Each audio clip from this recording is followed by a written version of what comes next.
Okay, good morning, ladies and gentlemen. I hope you're all doing very well. So, we are currently live, so we're having another master class today on topic of COP remote sensing application with Dr. Suranta Salgade. He's a precision agriculture specialist.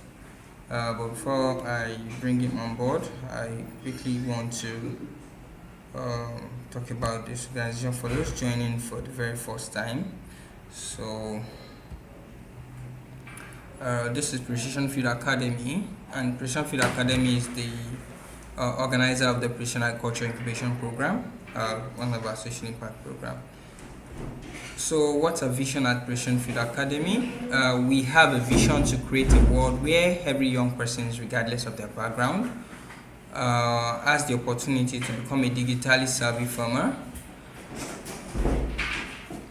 or agricultural professional, driving sustainable and equitable growth in their communities through the power of through the transformative power of technology.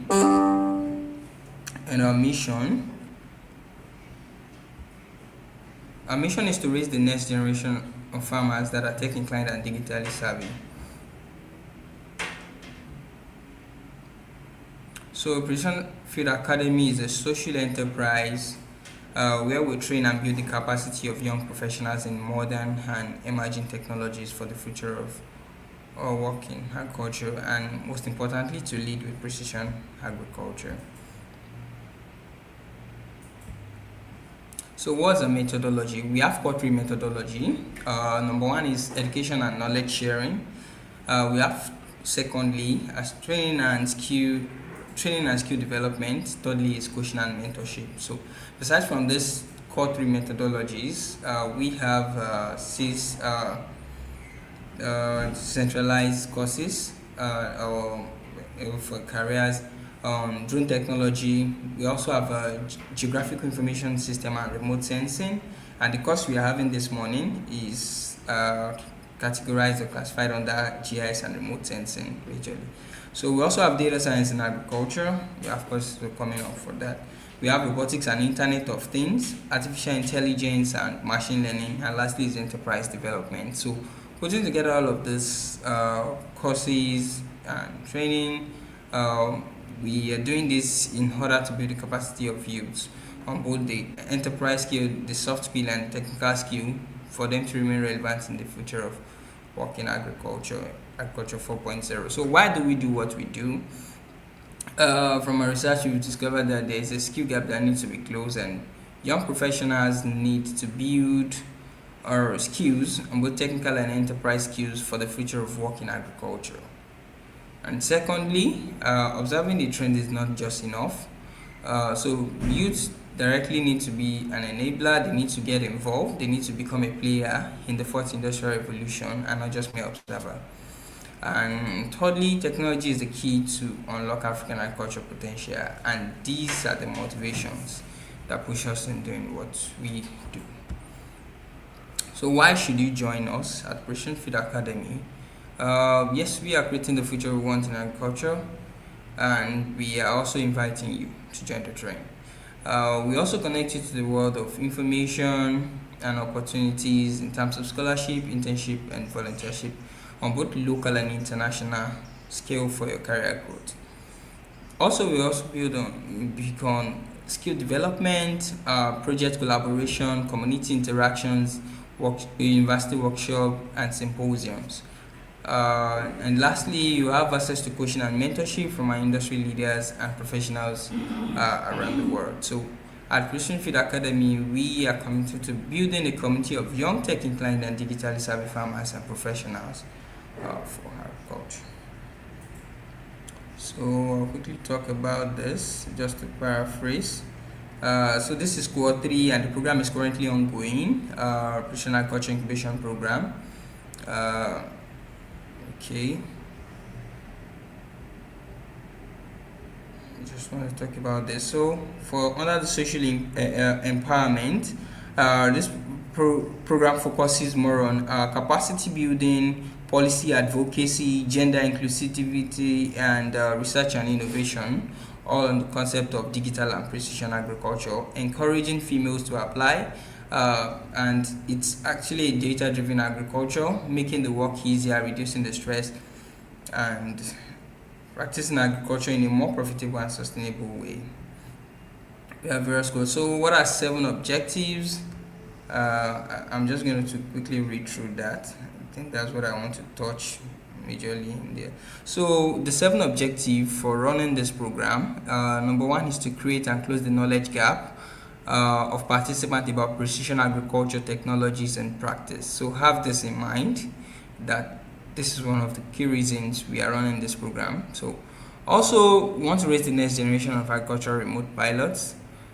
And thirdly, we want to also groom precision agriculture leaders and stakeholders for global exploit. Number 4, want to build the capacity of youths in the aspect of technology application in agriculture. 5, we are also looking at promoting the adoption of innovative and sustainable farming technologies that improve agricultural productivity and resource management. 6, want to foster entrepreneurship and encourage participants to develop technology-driven solutions for agricultural challenges. That is, these are products that you can actually develop and market them to help people solve problems. And lastly, which is number 7, is to create a network of digitally empowered young agricultural professionals who can drive positive change in the agricultural industry. And this is the end goal. So majorly the entire courses around this program focus on these core methodologies, like the courses on drone technology, GIS and remote sensing, AI and data science, robotics, Internet of Things, and personal and enterprise development. So for those just joining us, the program structure is both online and on-site. So the virtual training is what we are currently doing now. We're having various master classes from our professionals and global faculties around the world on different subject matters.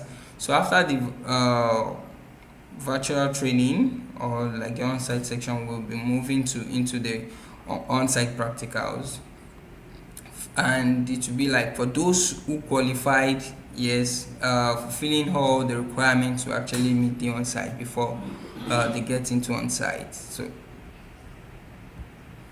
that's just it. So without wasting much time, let me quickly read through the profile of our speaker. So today we are discussing in details crop remote sensing application, and we are going to be hearing directly from the horse's mouth. Our speaker is a crop remote sensing specialist. So while I read through his profile, then I bring him on board.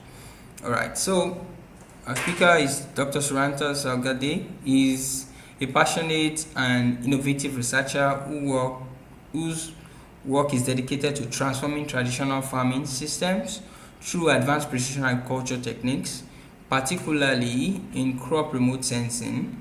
His mission is to elevate agriculture to a more intelligent, data-driven platform where crop problems can be identified early, performance quantified accurately, and sustainable solution applied efficiently.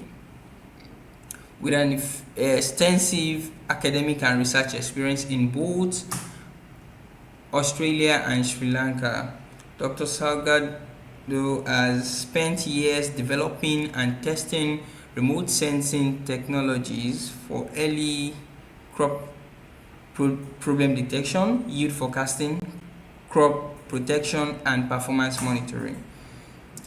His work integrates a range of advanced tools, including multispectral, hyperspectral, and thermal imaging, as well as drones, UAV, satellite systems, and smartphone technologies to generate insights that goes far beyond what human eyes can perceive. Dr. Salgado currently serves as a senior lecturer and a researcher, bringing a strong background in image and signal processing, plant pathology, modern crop production, and data calibration. He holds a PhD of philosophy in crop remote sensing from the University of New England, Australia, where he focused on developing remote sensing methodologies to support early stage crop health diagnostics and sustainable yield optimization.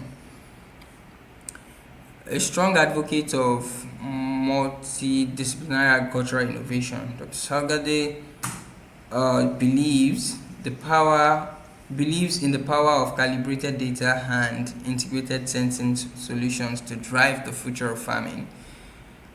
He often quoted statements reflect his conviction.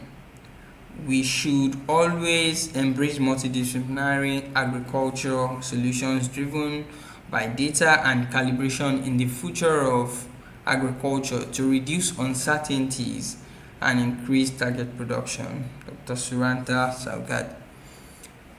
Uh, Join me uh, as I bring him on board. Hello, good morning, Hi. sir. Hi. Yeah, Yes. welcome. Yes. Good to have you, sir. You have the floor now, sir, so you can do all to share your screen so that our participant can view from. That's right. That's right. Thank you, Okay. Thank Joseph. you, Joseph. You're And welcome, sir. yes, Yes. You can I go can ahead. hear I an can echo. hear an echo From I don't know. uh, It's maybe yeah. Good. That's right. Thank you. So thank you again, Precision Field Academy, uh, for inviting me, and I'm very glad to talk to you guys from Sri Lanka at the moment, and it's a lovely platform. I see a large group of people joining, and I would like to thank Femi, uh, Dr. Femi, the passionate flying farmer. So thank you, Dr. Femi, for linking me, and he has been keeping in touch with me since a few months ago, and I'm happy today I'm talking to the platform. Right. So I'll go straight into the discussion, and you're free to ask questions throughout the session. If you have any questions, you can. I don't know whether you can unmute or you can drop a text, and I'm free to discuss your problem at the same time I'm presenting. Well, let me put my presentation on screen. Right. So, can Joseph you confirm whether I'm good to go? My screen is visible.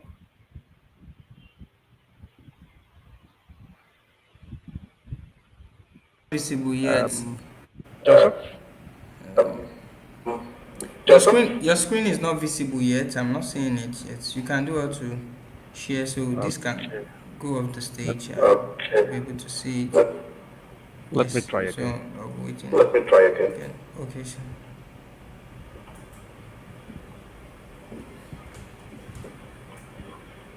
Let me know.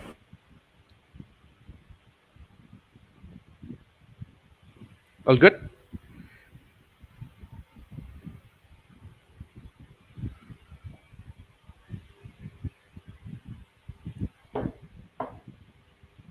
Um, can I get a confirmation, Joseph, from your side?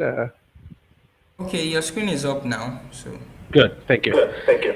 all right. So, Joseph gave a good introduction, and that's perfectly correct. And here, myself, a small,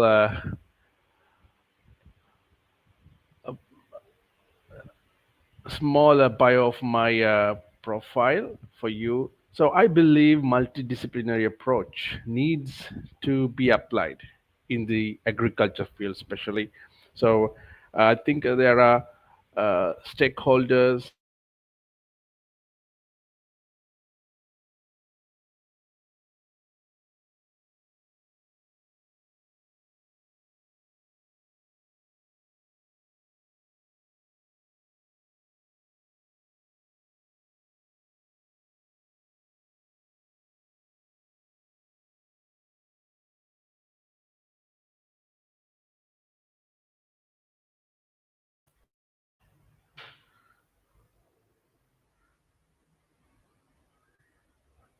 yeah.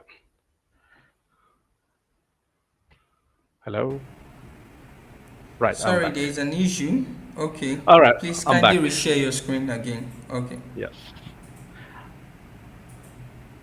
Technology, you need patience. That's what I have learned so far. So it's good, and also we have to embrace the technical issues coming across. That's fine. Okay, I think I'm good to go again.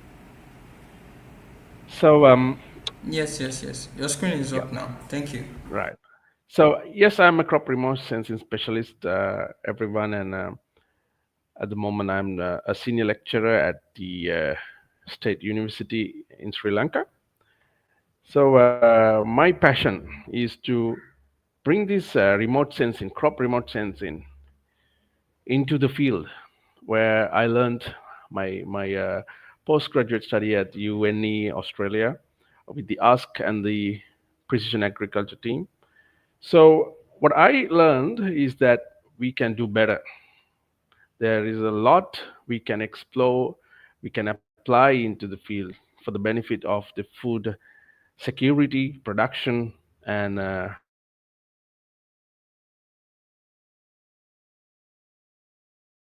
our growers, right? So my expertise in agriculture, plant pathology, crop production, computational technology, and this precision ag.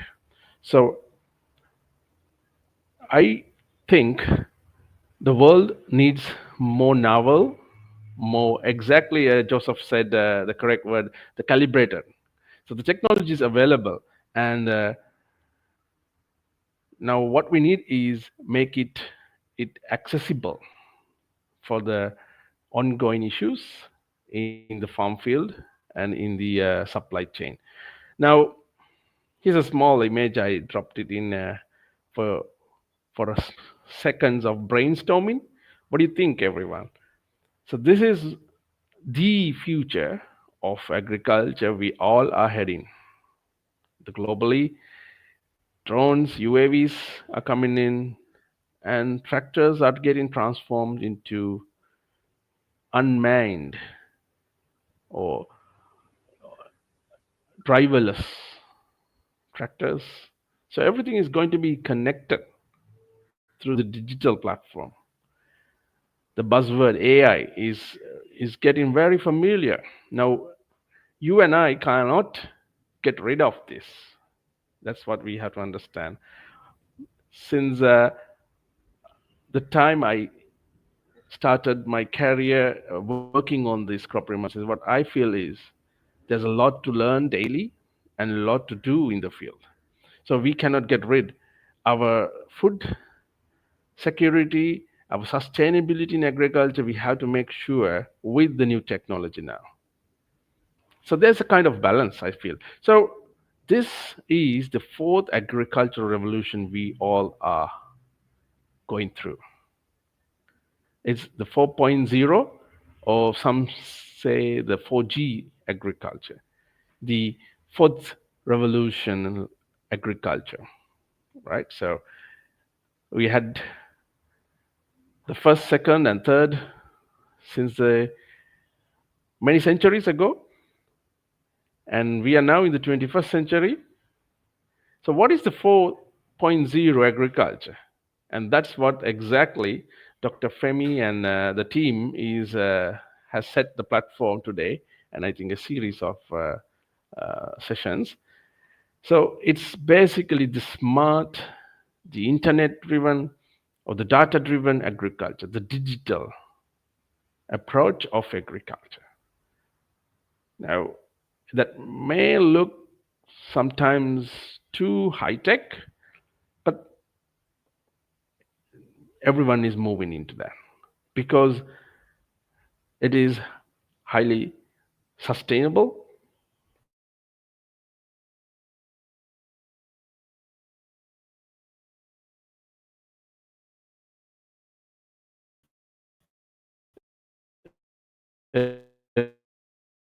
It is very precise. It is easily manageable, resource managing, right? So this is the reason the 4.0 agriculture is coming into the trend of the business world. We can look at things more beyond what we have been known. We can now manage resources than we have done before. So with AI, artificial intelligence, IoT, robotics, drones, you name it. So the technology is fast growing, but in the agriculture, what I feel as a agriculturist plus crop remote sensing specialist, we need to link these modern techniques into our soil or our crops in the farmlands. They are not readily available, but they have to be calibrated. So that's one key point I want you to give in the start.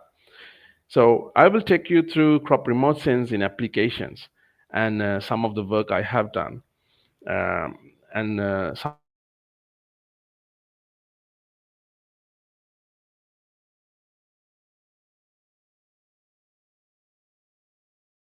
the potentials that maybe at your end in the country you may not be aware of, but what do you think?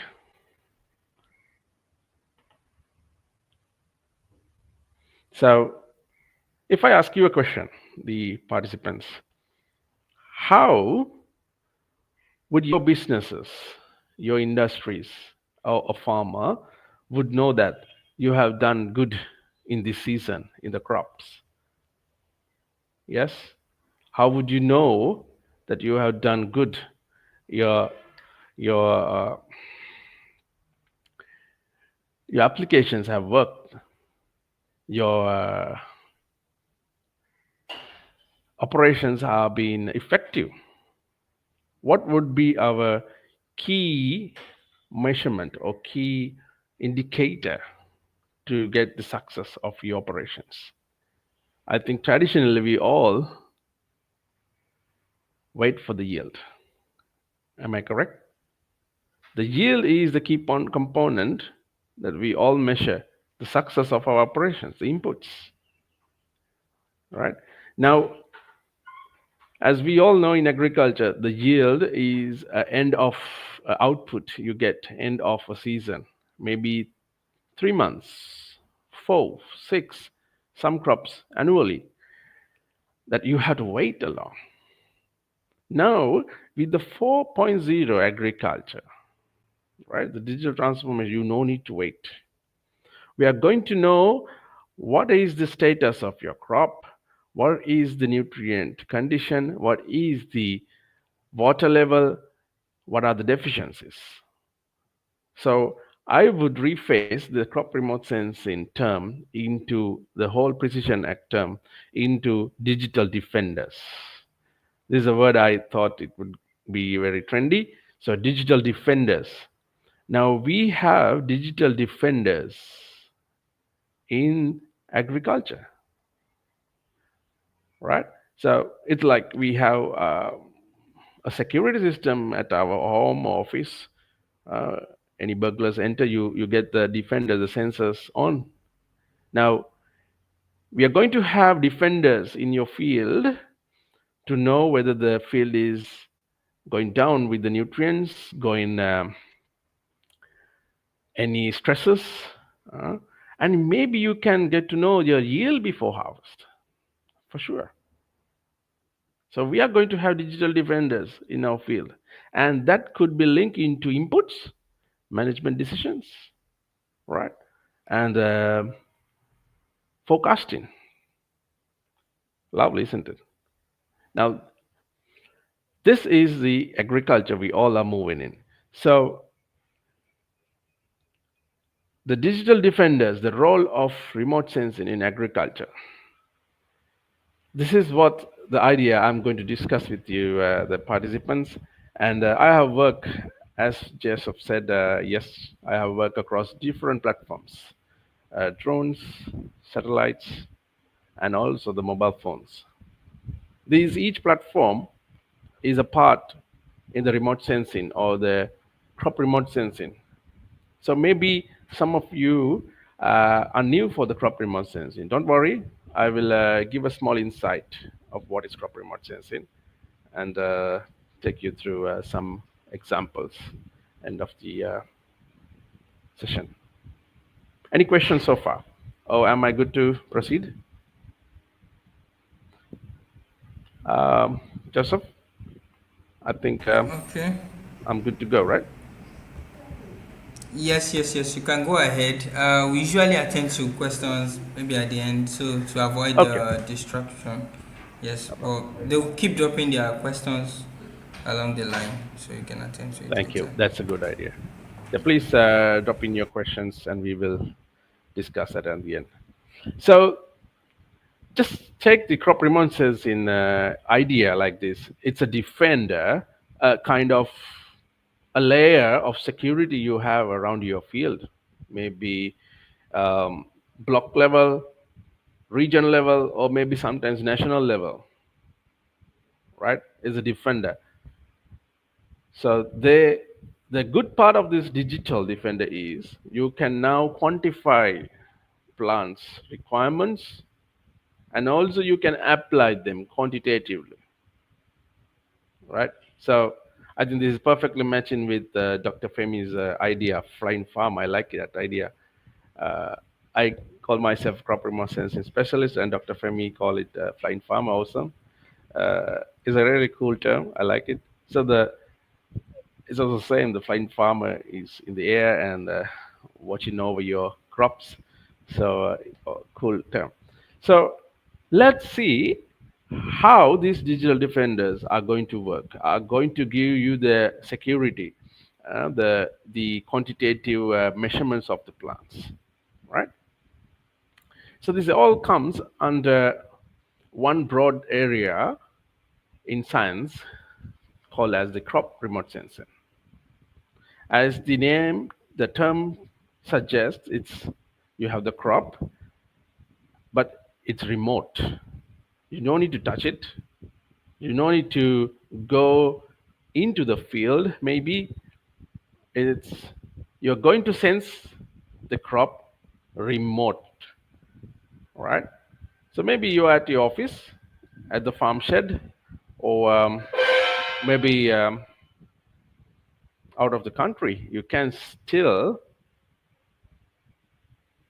get the information of your field and exactly the crop's requirement. So this technology, crop remote sensing, is able to sense or capture the information from the crop without physically touching it.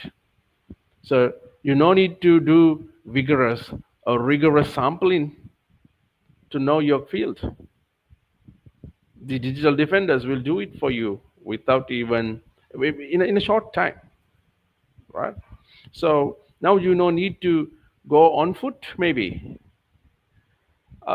more frequently. You no need to do it. Maybe the digital defenders are helping to do it for you now, quickly, precisely, and target oriented. So let's look further into how these digital defenders, or maybe the drone satellites, mobile phones, are getting this inside information of the plant, the what is happening inside.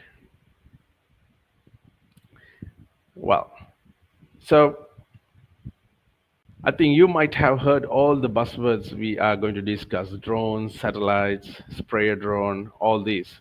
So I have a wonderful concept called this crop drone cycle, where I always teach my students. So remember this. I would like to give this idea to the audience.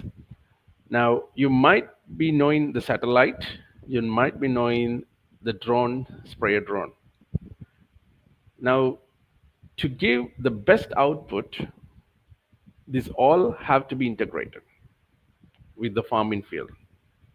So here's our knowing friend, crop, our business entity, the crop. The drones and the satellites, even the mobile phones, are capable to measure crop information or data digitally. They measure it, and that data can be converted into useful information layers: crop health, early responses, then yield, maybe pest and disease incidences, water, nutrient requirement, you name it. You can convert that digital information into a useful layer. Now, these layers will give you, the human, the agronomist, the management layers levels, like what is happening in real time in the field. Now, this is before harvest. Before harvest. So I said the satellite and the drone and the mobile phone, all these three can do this. And here comes this precise spatial information in the field has to be input into the digital sprayer drones, the drone sprayer. Now I know in the world these two goes the in separate pipelines, but that's fine for the moment. The sprayer drone is more popular as a spraying instrument or a digital tool, and the monitoring drones go as monitoring, but they don't shake hands still. But this is the future that they should direct into. These two have to shake hands. So the sprayer drone will get the information from the image drones: where to spray, where is the disease, and how much to spray. And the drone goes to that place and do the spraying. So this is precise. So effective use of chemicals, and it is interlinked. So that's the drop drone cycle, an overview of this whole technology in a nutshell for you. Right.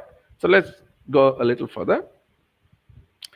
This is again about me. I just thought to give a small background run about my experience. So now I said I'm working at Sri Lanka. So I'm based in Sri Lanka at the moment. So this is Sri Lanka map. We are a tiny country. We call the Pearl of Indian Ocean. So, and I have during my PhD, I got the opportunity to work across different industries like avocado, carrot, doing applying crop remote sensing technologies there, data sampling, field work, all that. And in Sri Lanka, so far I have applied this technology in paddy, sugarcane, potato, chili, tea, coconut, rubber, banana, and now also looking at forest areas, um, applying the crop remote sensing technology. So it's really cool to see how the industry is embracing this technology. Not quick, but gradually, because these technologies are being now proven as good components for mapping the business models. We have been, I know the whole world have been dependent on labor's, human dependent agriculture. There are a lot of limitations: labor shortage, subjectiveness, and difficult to transfer the decisions, scalability. Now, all those are being sorted by these digital defenders or the UAVs. And that's why the crop remote sensing comes through to get the supply chain more traceable and more sustainable. Right. Now, you might wonder, right, how we can apply each of these platforms. Now, the satellites, one of the digital defender, which is orbiting in the space, they can cover nations, regions, or whole ecosystems, large areas. No doubt in that. So, if your objective, if your business model is covering large ecosystems or regional, then you could think about a satellite approach. In crop remote sensing, uh, you could get the crop information through the satellites. There are freely available satellites with a low resolution around 10 meters, and also there are uh, purchased or paid services where you can go into high resolutions, maybe 1 meter, 50 centimeters of resolution from the satellite. And then comes the UAVs, the drones. If you have a farm, some blocks, few hectares, this is a good tool, right? So you could get the crop information and all the data from the drone. And there are a lot of drone technologies available. I think the uh, Dr. Femi's group will introduce those, and I think they have their drones too. I have seen them through the photos. So there are super robots. So we have to get help of them because they are not going to put us down. They are going to strengthen our supply chain. I will tell you why. And then more closer look. If you are an agronomist, you could, if you are doing scouting, field scouting, monitoring, you can use the mobile phone to go into leaf or plot level. Now, that does not mean the drone cannot. Drones can go to leaf level. So the resolution is 2 centimeters per pixel. You can achieve that through a drone, right? And these all could be linked with environment sensors. So now we are talking. So what are you like? Do you wonder what information these satellites, drones, and the phones might be capturing from the crops? What do you think? What might be they capturing to tell how much yield is going to produce? Early signal in disease. How do they do this? How this digital data is going to tell us? Let's see.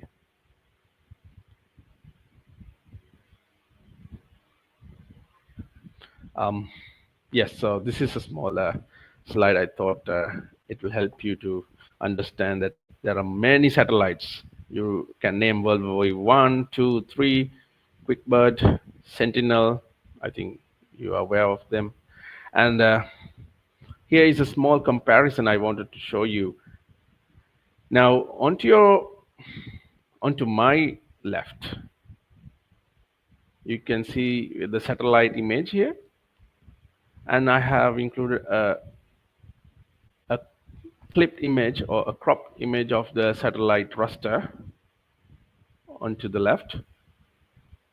And onto the right, this is a drone, whereas the drone image is there below that, is the exact field of view or ROI, region of interest, the exact region of interest where the satellite is targeting, how it sees at through as a drone. So this is the sites, the targets are same.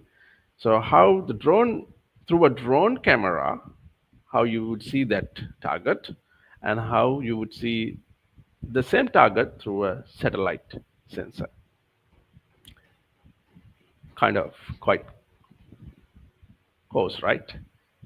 But that is fine. You could see the satellite is 10 meter per pixel, and the drone could go for 10 centimeter per pixel. And that is what the difference of the clarity makes. I have drawn a pixel size here. Now, one thing, if you are worried about what to use a satellite over a drone, as a scientist, I would say that depends. That depends. A first hint I gave you earlier is the area you need to cover and the frequency you need to apply. If the national wide, then maybe the satellite would help. A drone would help if you have more substations, yes, nationwide, where all the stations can connect and upload the drone images, then still the drone could work too. And then now in the crop remote sensing, another fact is we are not worried about the photo clarity. It's not like the photo you take in a party or a scenic photograph. Now you would see the coconut field. This is the coconut field I have included. You will definitely pick the drone image over the satellite Sentinel-2 because you might think, oh, what's this? I can't see anything. It's only some squares, some pixels. But hold on. Maybe you need to do a test run and see the accuracy, compares the accuracies. Because in crop remote sensing, we are worried not the clarity, we are worried about the signal that is captured, the information that is that could be captured by the sensors. So there are two ways you can look at it. So the area and the amount of information that you need. For example, if you are really worried about looking at a disease spot, then definitely not satellite, it's a drone. But if you are looking of vegetation cover in a large area, then maybe the drone would be challenging and satellite would help it to do faster. So it's up to you. There's no hard rule to which platform to pick up. It's all case by case have to be considered. Right. Now, why the 4.0 agriculture is possible is because of a marvelous phenomena happening in the plants called the plant's reflectance. Now, each plant, each crop, even from a grass to the paddy to the sugar cane and to large fruit trees or the forest trees, every leaf has the potential to absorb light and reflect it. Where do they reflect? They reflect it to the atmosphere, to the air. So here's another diagram. Now, the light that is absorbed by the leaves is reflected to the air. It's natural. It's happening throughout the day during the sun photo period, not in the night. In the night, you don't get much reflectance because the energy source is not powerful.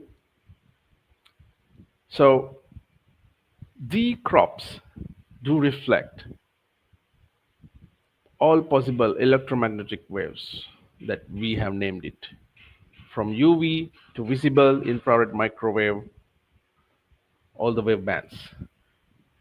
Now, these are in air, right? So it's like you can now watch your crop from the sky, right? So we all know this natural phenomena called photosynthesis, right? The leaves do have pigments, and these pigments are able to absorb the light energy and reflect. A short question: why do we see the leaves green? Is it because the leaves absorb green, or is it because the leaves reflect green? What do you think? Yeah, it's because the leaves reflect green. They reflect green. They absorb the white light and they reflect the green. So it's beautiful, isn't it? So the pigments in the leaves are the small brainies or the machines who does the absorption and the reflections.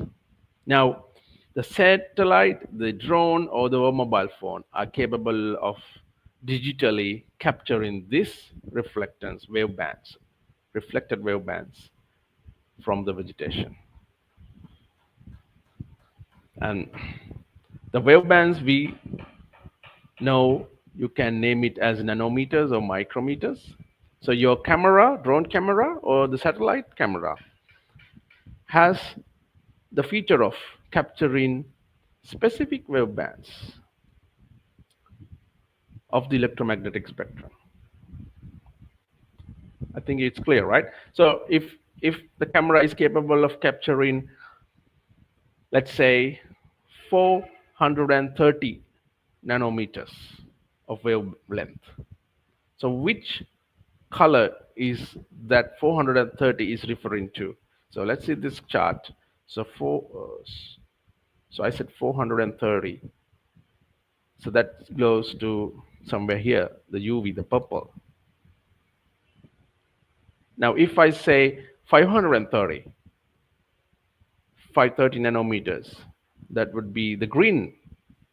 So now the sensors are capable of capturing wave bands, which is much smarter than our naked eyes. That's the advantage of digital sensors, the digital tools. Our naked eyes are unable to quantify the lights, the wave bands, but the digital sensors can do it.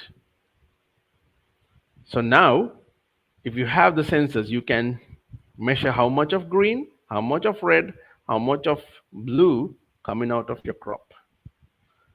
Now, here is a here are some drone pluggable or drone mounted sensors.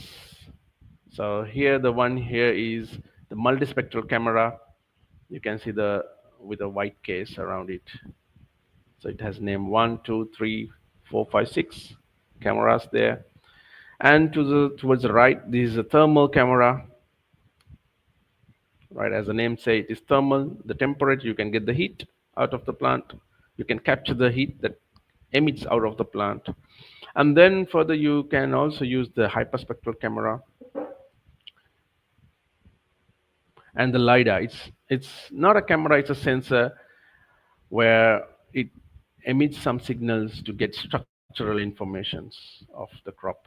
Now, if I go back to the multispectral, now this camera is the widely used camera for normal agricultural activities, and it is available.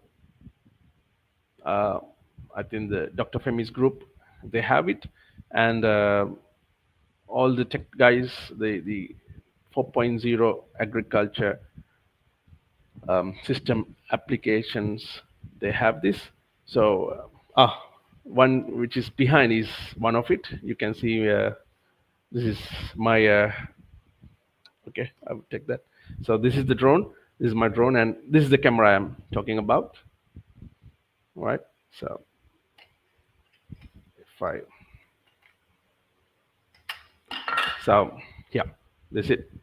So this is the 6 cameras. So each camera is capable of capturing a single waveband,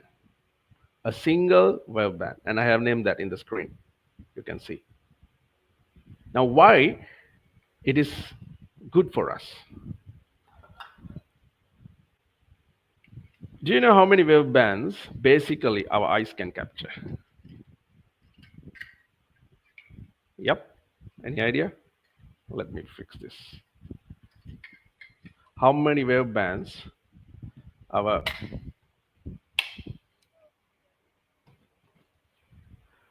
eyes can capture?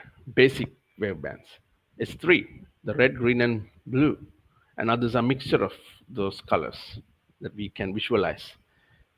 Now, if our eyes can capture only red, green, and blue, now the drone cameras could capture more beyond than that. You can see the red edge as number one, and the second is NIR.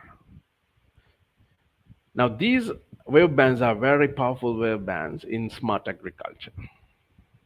I will show it in a minute why they are powerful. Right. Now, let's. So this is a little bit theory, right? Because I think knowing the knowledge is good to do large applications. Without knowing it perfectly, um, you will be less confident on applying it. So it's a good forum. Um, we can know the basics, the principles. Now, if we hold a sensor over our crop, so the x-axis here is the wavelength coming or reflected out of the plant. All right. So zero point 0.4, 0.6, 0.8, these are micrometer. The light or the wave bands reflected out of the plant. This is the reflected light wave bands. And the amount of reflectance is shown in the y-axis as percentages. All right. Let's dig this in. Now, you have the reflectance quantitatively. Imagine it's a corn crop, a corn crop. You have placed the sensor. It's from the sky. You capture the wave bands. If that sensor can capture a range of wave bands from zero point 0.4 to 2.4. Now, if I take you back, what was the wave band associated with the green? What was the number? Can you remember that? All right, I'll take you back. Here is the nanometers. So 0.5 to 52 to 0.56 in micrometers. All right, let's go to the chart. Where is 0.5 now? Coming here. So this should be green. Are you with me? So this should be green. And let's now observe how much of reflectance of green is reflected out of the maize crop. So maize is just example, right? So around 10%. Okay, no worries. Yes, a lot of green light is coming out of the plant, and we see it green. That is also shown from the data, 10%. Compared to, so this side it is a red, 0.6, towards 0.6 is red. So you can see the red is lower, and towards left it is blue. Now, what are the wave bands beyond this, beyond the red? So around 0.650, 700 is the red edge. You can see the label here. And 750 or 700 is the NIR. We call the near infrared, the near infrared region. Now, unfortunately, our human eyes, we cannot see beyond the red. Are you with me? Human eyes, we cannot see beyond red. The red, green, blue, that's all. And so far, our agriculture has been depending on this tiny little bit of reflectance. How much? It's 10% coming out of the plant. And our decisions were made based on this 10% because we have been using our naked eyes. Now let's see if you and I can use sensors, precision ag sensors, crop remote sensors, sensors that can capture beyond the red, like the red edge and the NIR. Wow. 50% of the reflectance is accounted. NIR reflectance is more than like around to 50%. You see that? And if you can go beyond you have more information of the crop. Have a look. The red, green, blue here are more associated with the leaf pigments. So if we can quantitatively measure the red, green, and blue, you can give build up a relationship of how good the pigments are functioning in your plant.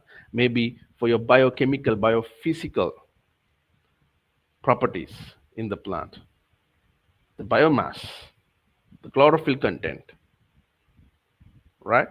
Now, more beyond, if you could capture the reflectance coming out of the plant, you could say you could make relationships into more crop related features like the cell structure and beyond of that, protein, lignin, cellulose in the plant. Now, all this is done.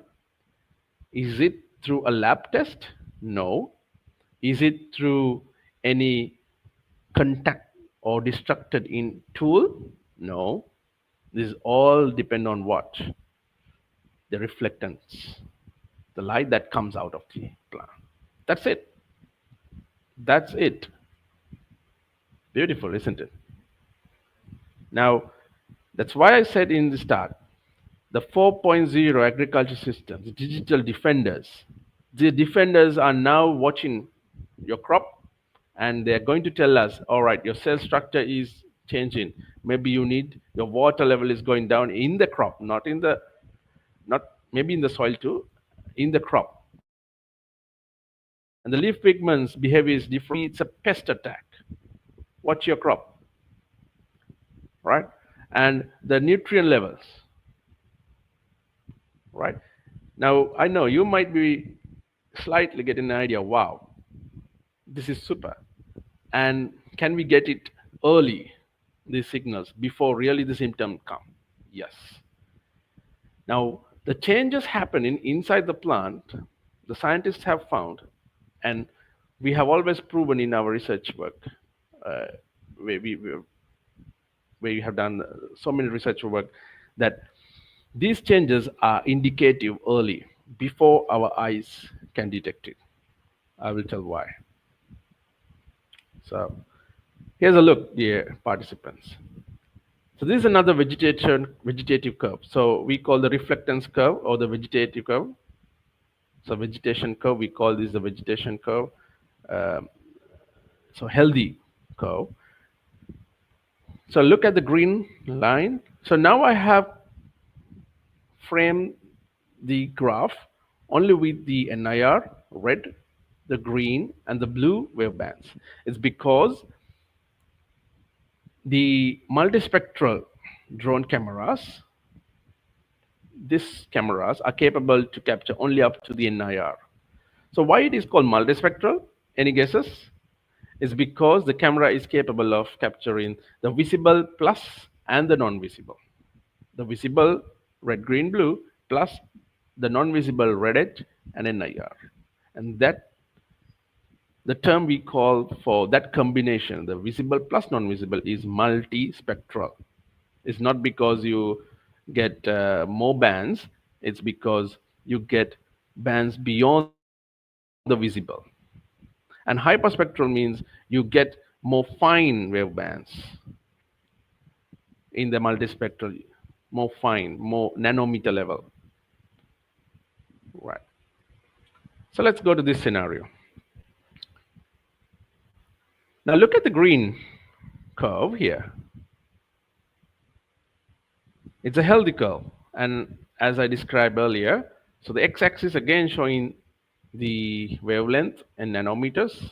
You can see the green corresponding to the 500, 550 nanometers, and the red 650, and the red edge 720, so somewhere here, and 750 NIR, and the reflectance in the Y.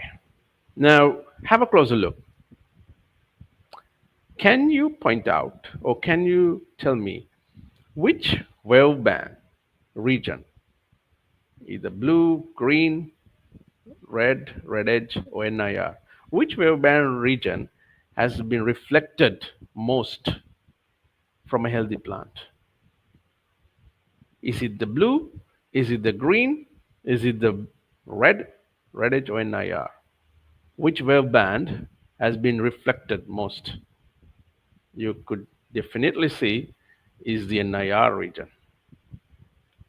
Then the green. Can you point that out? So here's the green. How much of reflectance? We know it's 10%, right? So zero point 0.1, something like that. And now let's see the NIR. It goes to more than 7.7, so 70%. So all the plant is green. We look at green, look it at as green. There's more NIR reflected than the green. Why we didn't know that? Is because our eyes couldn't detect NIR. That's it. Now through the sensors, we can measure this NIR, the amount of NIR coming out of a plant with the red edge. Now, here's another question. Mm, When the plant is undergoing a stress, maybe fertilizer issue, maybe any pest attack, which wave band has drastically changed? Is again NIR? Is it NIR, red, green, or blue? Again, you can see the NIR has a drastic change before even compared to the red, green, or the blue. That's marvelous. Now, to make it more simplified, here's another diagram with three cases. So the first case, smiling leaf with a good green leaf, where we all call it is healthy, lovely, good crop. And now we all are the 4.0 experts, agriculture generation. Right now, we are not depending on the green, just what we see, we are going to measure it. That is crop remote sensing. So you maybe have a drone now, the multispectral drone, you are going to measure, and you can get the NIR, red, green, and the blue quantitatively. Okay. Now let's see how much or which wave band is reflected most. As we saw previously, it's NIR. Okay. Now let's go move to the second case. The leaf is a little moody, not happy. Maybe a pest attack is undergoing. Maybe nutrient deficient, or maybe some stress. All right, the leaf looks green, but you and I, we are all 4.0 agriculture generation, right? So 4.0, 4.4G agriculture experts and professions. So we are now not going to depend only this on this color. We are going to take some data. So you're going to have a multispectral drone and you are going to take this or from the satellite. Now you could see which wave band has changed. Can you see the red, green, blue? They're same pattern. They are in same quantity, but the NIR has dropped. Now this is what happens. The plant is green, but internally it is not good as we see. Why? The red green is not changed, but the NIR has changed. Our naked eyes couldn't see that, couldn't detect it actually. Now here's the third case where we all believe the plant is sick, which is too late in the modern agriculture. All the wave bands have changed their signatures, their reflectant patterns, and it is too late. So early detection is possible with the crop remote sensing. And this is the same phenomena we are going to use to predict yields early, predict disease situations early in the crop, predict nutrient deficiencies early, and etc. before symptoms appear. Right? And my students here, we have developed a model for a paddy yield prediction and through with the drone technology, and we now can do it before flowering. We are telling the farmers here, hey, look, this is your field. These are the areas you are going to get high yield, measured in kilos. So we are going to give the kilo value too per hectare or per square feet, and these are the areas you're getting low before the flowering. Superb, right? So the relationship has to be developed through with the scientists, experts. They has to develop and deliver to the society, the community. The technology is available. These early detective models, relationships has to be developed. Right. So now we are entering into an agriculture, digital defenders or drone assisted agriculture. Or it could be satellite. So they are going to be our friends, not going to make harm for us, but helping the human, the same human, to take better decisions, to take smart decisions, and to go sustainable food production. We know the Millennium Goals, SDG goals, sustainability is number one, right? So everything is tapped with this new technology. Marvelous. Right.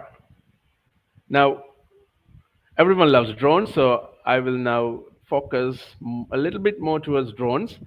And here's another summary. Whatever the drones you have seen, you are using, or you are thinking of to apply, we can divide them into two sections. One is a data collecting drone or image capturing drone. Other is the spraying or spreading drone. Clear, right? So now you can think of any drone and just drop it into any of this category. Still, both in one has been not invented, and maybe it will come very soon. Getting the data. I mean, data is the multispectral data and spraying both at once. It will come soon. And this is the reason why you might have seen uh, some popular application in spraying only and some popular applications in imaging only. But these two, as I said, the crop um, drone cycle. This is a cycle. The data capturing drones capture the data, convert into useful information layers, and should feed into the sprayer drone, and sprayer drone should apply it target. Right? Yes. And as in the start, Joseph said correctly, calibration. I believe in that, and that's how what I learned. Uh, because the technology is there, dear participants, it's available, but we are going to invest it into our agriculture industries, which are commercial industries, and we don't want it to give wrong decisions to us. End of the day, to avoid that is not only having that service or the equipment, you need to know what you are doing with this data, and that is called calibration. What you are going to do with this data, or what you are going to do with this equipment, how to get the best out of it. So either you can get the service of the experts, they're readily available. So unless calibrated, it's going to be half baked. The half baked cake is not tasty, right? So you have to calibrate it. I mean, the calibration means you have to develop the models in the capturing, drone capturing, or the satellites. You have to develop the model. It's not that you take the raw data, maybe the red, green, blue, the NIR captured, and you just chuck it in and get an output. No, you have to test it, whether how much accurate that number. This data is useful for yield prediction for your particular disease detection, and either unless then is really risky to generalize it. So this is rapidly happening across the globe. A lot of institutes are developing the models at the moment, and a lot of industries. they are doing that. And precision spraying, again, they are a kind of robots, and I believe you have to get the best out of it. We, you know, the spraying. I think you are going to have a session maybe separately. So you should know how much it can spray, and whether we are if we are spraying pesticides, especially um, whether it is spraying the required amount, not excess. So the best is, I could suggest, go program. They could be programmed. Spray, please spray me these chemicals into this area, so you can program them and it will spray. Rather going manual, I think program will secure more precise and sustainable use of inputs. Right. Um, so here's a small snapshot of some work in South Asia, where I am coming from. So I just did a quick keyword literature search with the words of drones or drone sprayer drones. So there are a lot of work, research work going in rice here. So 71% India, then Bangladesh, and Sri Lanka is still picking up, right? One day we will also come up with all the models. So there are a lot of work going on. So you are not alone. There's a lot of work happening on ground. So there's rice. You could see. So a lot of countries are applying this technology, drone technology. And again, I think I have some data for the maize. Again, that India is there. So for maize, they have research work. They're developing the model, right? So this is what I said. It is important to calibrate to make the models. Unless you know the errors, the accuracies, everyone has errors. Even humans, they have errors. But here now you have got opportunity to know how much of error is there and how much accuracy is there. So knowing that will be helpful for you, rather getting the wrong, getting if so if you do not calibrate, what happen is, what I feel is, you will end up getting a wrong output, which will be not uh, a correct prediction, right? So that is why it's good to calibrate, good to know the capacity, the potential of the drone or the satellite technology into your target parameter. Maybe it's yield, maybe it's a particular disease, maybe it's a nutrient deficiency. So that also shows that certain things are not readily available. So that you will have at least to do a small trial first, and then it's ready to use. That's how we do here, and that is why it is sometimes a slow growth, because these are all technologies, and we have to. There's a smaller transforming of our agriculture knowledge into this tool, so we have to transform it, conversion, that is called calibration.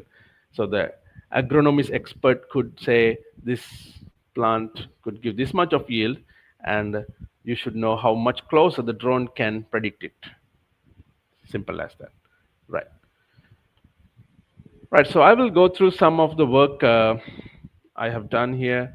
So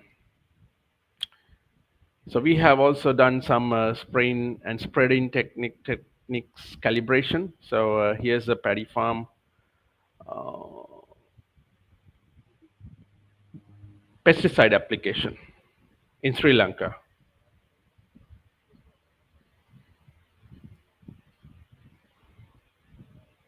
That's me.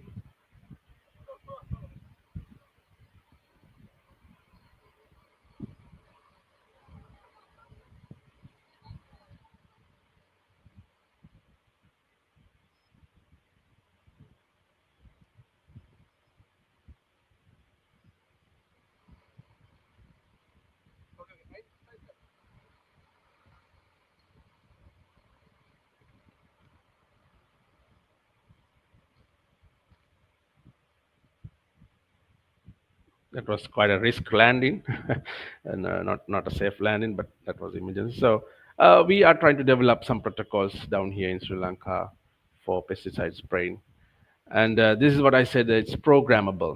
So please, these 4G technologies are programmable. Driverless tractors, driverless drones, so unmanned drones. So why they are programmable? Because that will maintain precision. What is precision? Maybe we are exhausted sometimes.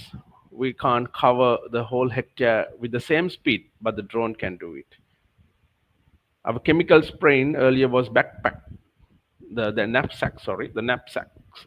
So the knapsacks, you had to keep the load with your on your back and just spraying, and um, or you have the power sprayer. But again, you do not know where you targeted and where the place you missed. But the drones will have an even spreading, do it very evenly and precisely.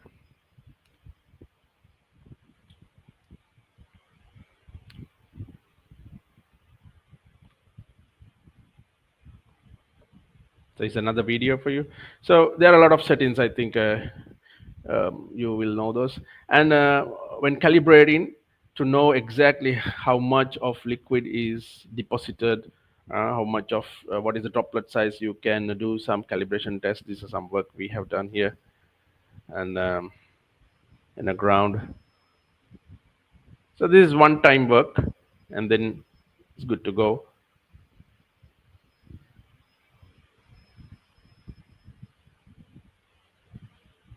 Right. So this is a farmer field. So moving on to the sensing part, the now that was application or spraying. Now the signal that we capture from the crops. So here's a scenario, a field actually, and we easily from the multispectral drones you can get the crop health. It is available. That model is readily available in the drones. So what is that? You can score your plants, whatever the field you have, with some percentages. So you can see 90%, 80%, 65, and 5%. And this is a good indicator. So it will give an health level, not for a specific factor, overall health. So this will not allow you to tell whether it is a fertilizer, whether it is a water, no, but the overall cumulative health.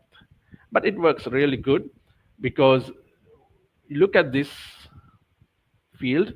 So we had a small trial with plot 1, plot 2, plot 3, plot 4. So some vegetable plots here. So if I put plot 1, plot 2, plot 3, plot 4. So if you can tell me which plot has more healthier plants, is it 1, 2, 3, or 4? Definitely you will go to this, right? So this is done by flying the drone, and you could get the red and then IR wave bands and convert into a scale called NDVI, and then you can color zone, give some colors to the different NDVI layers, categories. Now, what can the farmer get out of this? Now, when we were in the field, the day we did this cap flying, all the plots 1, 2, 3, and 4 were healthy. They were green, right? They were green visually, but even once we took the data out of it, we understood it's not healthy as we saw. Now, digitally or data-driven agriculture, or with the data, there is a difference between these plots, and these plots, these crops were looking much healthier. And we came back after 1.5 months into the same field, and believe or not, the crops in all these one, two, and fourth were dead, and the three was surviving. And I asked the farmer what happened. The farmer said it was a disease. a common disease, and I couldn't apply the pesticides, and they just destroyed. But could you understand the number three was surviving, and that was indicated 1.5 before I showed this map to the farmer. I knew there was something going down in the first, second, and the fourth, because the drone digital data they showed the health is not good compared to the third. So there's the advantage, early detection. So farmer could have saved the crop if they know the technology, that they can use this such a multispectral technology, crop remote sensing technology, and save their crops. So the farmer could have avoid stain until the leaf get yellow. That is too late. Marvelous.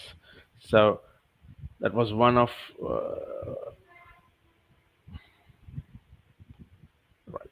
the work we did, and let me show some more to you. And also, this is in tea. We gave the growers the distribution of health in your tea stand. And this is rubber. Sorry, this is rubber. Sorry, this is a rubber crop. So the distribution of health in your stand and the overall field health. And again, in rubber here, there is a disease called pestalozzi, and we tried to develop some relationship with the drone. So this is calibration again, how much accuracy the drone can predict or measure this severity of the disease. So you know this number, so that means you're good to go. That's all you need. Right. And again, this is a tea field. So here we got tea, rubber, coconut, paddy, and all the horticultural and plantation crops. This is another example. So these are spatial maps. You can learn how good your field is, the distribution of your health of the crops. And here's one of my um, MPhil students. So no gender bias. Everyone can absorb this technology. That's a good thing, right? Traditionally, agriculture was like male dominant, but now with the 4.0, my all students are female students, and they absorb this technology very brilliantly, right?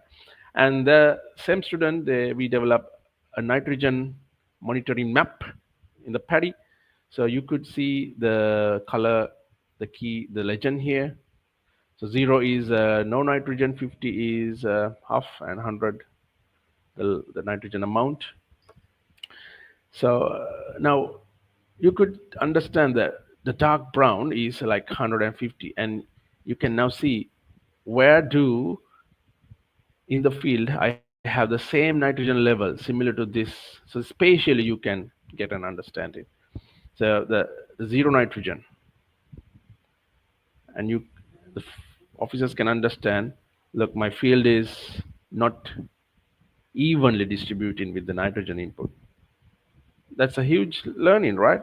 We think the plot is full, is having the same nitrogen level, but now the drone, the crop remote sensing would say your plot, the resources are kind of skewed to one of the, maybe the water direction, right?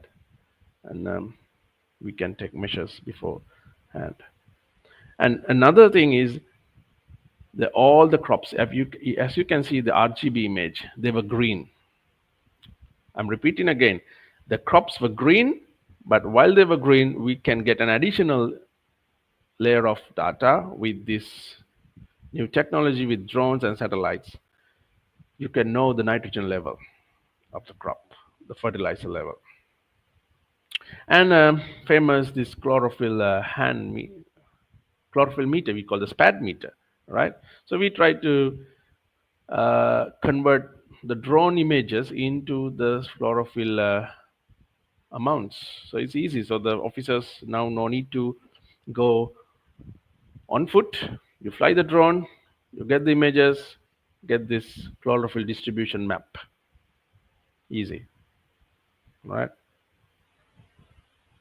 So again, the LCC, I think some of you may be knowing the leaf color chart.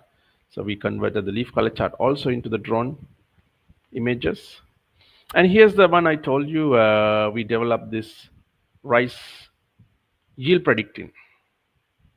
So we developed the association and the protocol from the drones. So 1.5 months before the flowering, and you could see the green area is high yielding and the maroon to um, light green is low yielding areas. So farmers now get the chance to attend to these targeted or concerning areas than the areas they have high yield. So we got so also the model transferability is a good thing to consider in control field to farmer field. So we got 98% accuracy in the control field, and you can see in the farmer field it dropped to 53. But we also found in agriculture, if you are to develop models, you would really need site specific. So this 53 improved into 95 if you can develop the model site specific. That means the microclimate in each field is different, right? So the signals coming out of the plant could vary. So if you are trying to use the models for commercial purpose, I suggest go for site specific models even for the field, and that model could not be transferred to another field where you maybe have to develop another model, and that way you can get a better predictive accuracy. Uh, so that means in other way, if you use a general model, you could use that will give a low accuracy. So that's what we try to do here. The 98% model, when we transferred into the other fields, it didn't perform very well, but it did perform very well when we did the site specific calibration. It boosted up to 95%. All right. Again, the satellites, that was the drones. So we go on ground and do the sampling for satellite and drone calibrations. And here's how you can see that same field through the satellite. Yep, right. And you can develop the models again. Mobile phones, yes. So we do the mobile phones too. So very glad my students, they have tested several mobile phones applications. So this is again for paddy. A paddy, you might wonder why so much paddy, because paddy is a staple food in Sri Lanka. So it's more concerning for the economy and the farmers. So this is a leaf blight disease, and we found the phone is capable of telling the leaf blight severity for the officers. So again, we extracted some color profiles from the phone images and correlated it with the SPAD values. So now you can see when the color index goes down, that means it's severe. When the color index is high, it is a good leaf, right? So, and again, this is for potato. Potato has a disease called late blight, right? So it's very difficult for the farmers and officers to assess this. They go wrong. So we tried an attempt to use the simple mobile phone to get the severity of this. So yes, you might wonder, to do all this fantastic stuff, you need AI, you need machine learning. Yes, you need all that. Now, that is a very good opportunity we have these days, and AI is not a hard thing. Any of you can learn it, right? So now supportive systems, you can generate AI scripts with the seconds. So let's embrace the technology. It's so cool and so useful for your business and industries. So we develop again a relationship, the visual ranking. So we ask the officers, you rank this, and we did a measurement through the phone, and it correlated nicely, right? And also we wanted to see, could we get this lead blight detected early? So we had some healthy plants in pots, and we infected or inoculated artificially that pathogen into some of the plants, and we got the we captured the multispectral images, and wonderfully we found, so the blue is infected, healthy is the red is maroon is the healthy, the values goes down, and these healthy values. So the third week both had an issue. So if you go from 0 to 2, you can see it's a decline, and you could see until the third week the disease percentage disease incidence is going high, right? So now we know that through the data you can make scales, indexes, indices, and scalable tools to measure the same thing what you see from the eyes, and that is called precision agriculture. Yeah. And again, this is in tea, blister blight. So we try to use thermal and again RGB images. So it gave a quite good accuracy. Yes, it's needed for screening the bushes, right? And again, this is a white leaf disease. One of the PhD students, Mr. Normalin, he applied the drone technology to detect the white leaf severity. This is in sugarcane. Can you identify the crop? This sugarcane. So the student developed a way to classify the severity levels, the healthy, early symptoms, and severe symptoms, and it worked really well. So it's good for monitoring, screening. You try the drone, and you get where how much is severe, the number, the percentage, where is it, and whatever you want. Then you can now managerially, in managerial levels, you can make decisions. You can compare with the previous months, last years.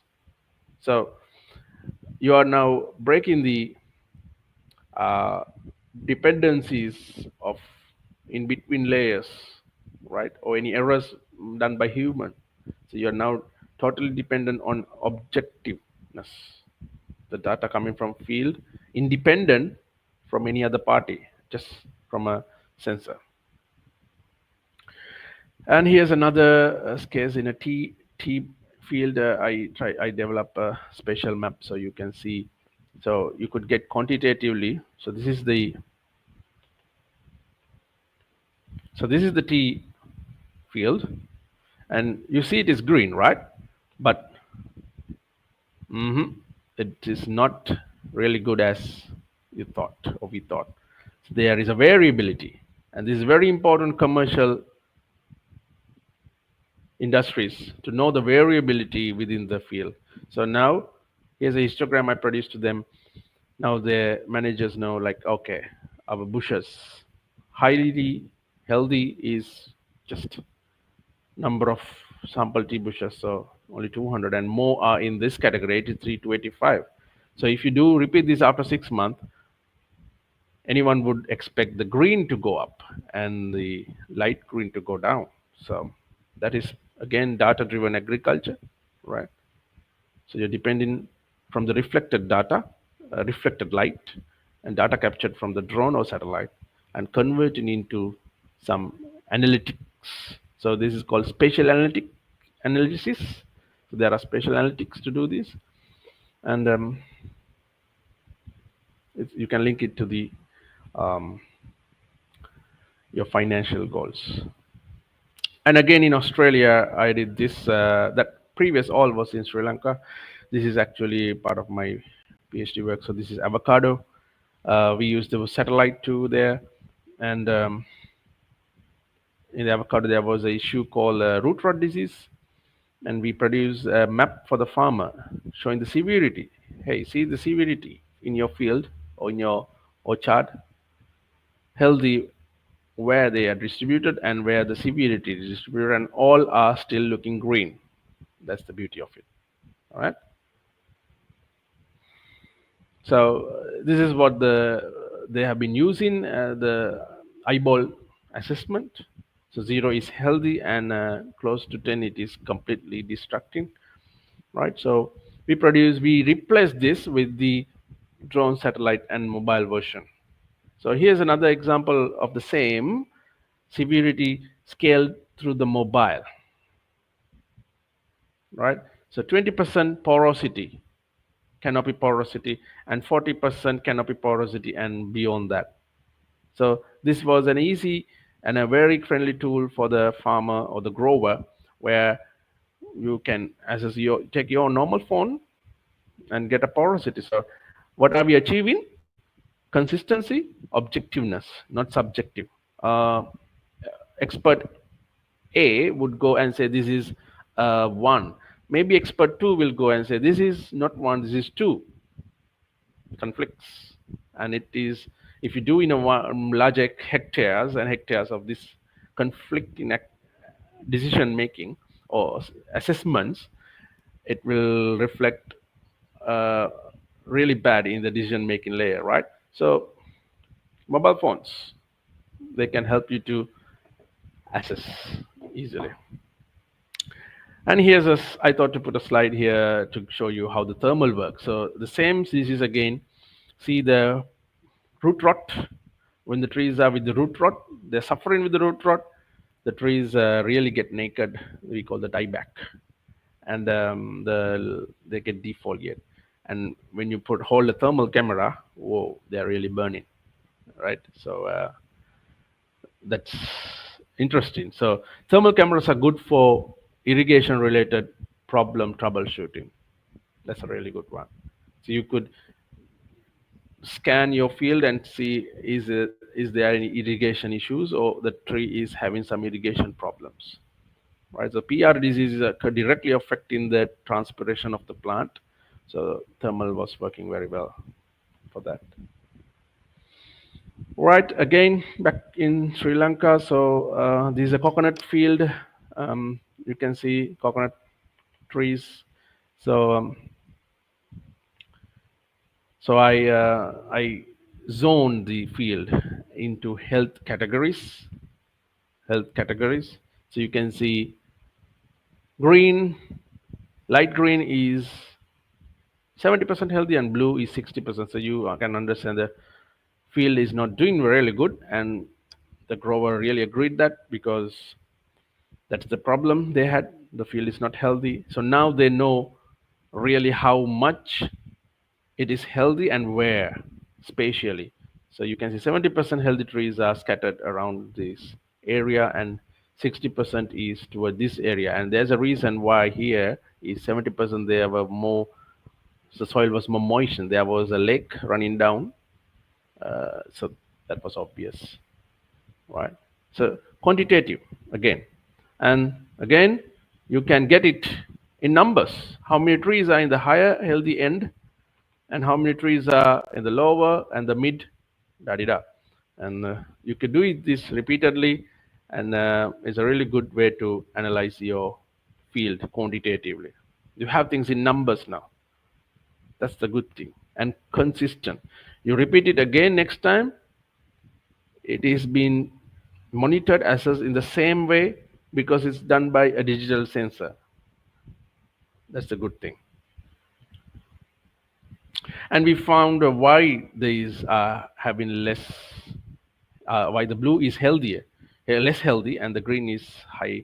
So we found that the potassium was less that need action. So if you see, so if you see this graph, so A1, A2, A3 are the areas we did the sampling, and the dotted line is where potassium is good over the optimum. And let's see C3, D1, D2. So where is C3? In my field is C3, right? C3, D1, D2, the darker green is there. It's 80% healthy, and that is obvious, right? So B1, B2, B3. You can see B1, B2, B3 under the line, not good potassium. So that is why it's showing blue, see? Now this is called calibration. The data is there, and you need to know what is happening. So you have to go on ground and do some sampling and develop a model. Then you can use it again. All right? Okay. Sorry. And and also we produce those in web platform. Farmers doesn't know, or growers, they don't have time to um, process them. But there are services like maybe Dr. Femi's group, and there are, and other universities and institutes like us, we do, and I also do the same. And we produce these layers to the farmers for easy monitoring, decision making. So this is the mobile phone. You can switch on, switch off the layers and understand where my trees are sick and not. And that was from the drone. And here's another glimpse from satellite. So crop remote sensing has been popular in satellite in the previous centuries, so from a long, long time, and now it is catching up by the drones. And satellites are still are being deployed and they have been working. So you could get more information from satellite, like the moisture of the field or the crops. You could see February 2025. It's blue, the blue is not much, and it became light blue. Yes, there was a drought, and then there was a rain, and then March. The field looks good. So you now know it quantitatively. That is the important part. You know it quantitatively, not with your feelings. That is subjective. And also the good thing in satellite is you can go past. So you know your field health now, and you can go now in Sentinel. You can go 5 years back. There are another satellites called Landsat. You can go 40 years back. So the technology is available, and it's our duty to link it to the economical perspectives or the economical outputs we need. Do we need yield? Do we need nutrients to be analyzed or monitored? Then we can develop the model or the relationship regarding that. So you can see, so so it's 2025 now, and you can go to 2020. In the same field, your field, with the same trees, what happened? Whether health is going down or up. Right. So I think so. This is a little bit. No, that was the crop remote sensing part, and a little bit more in precision ag.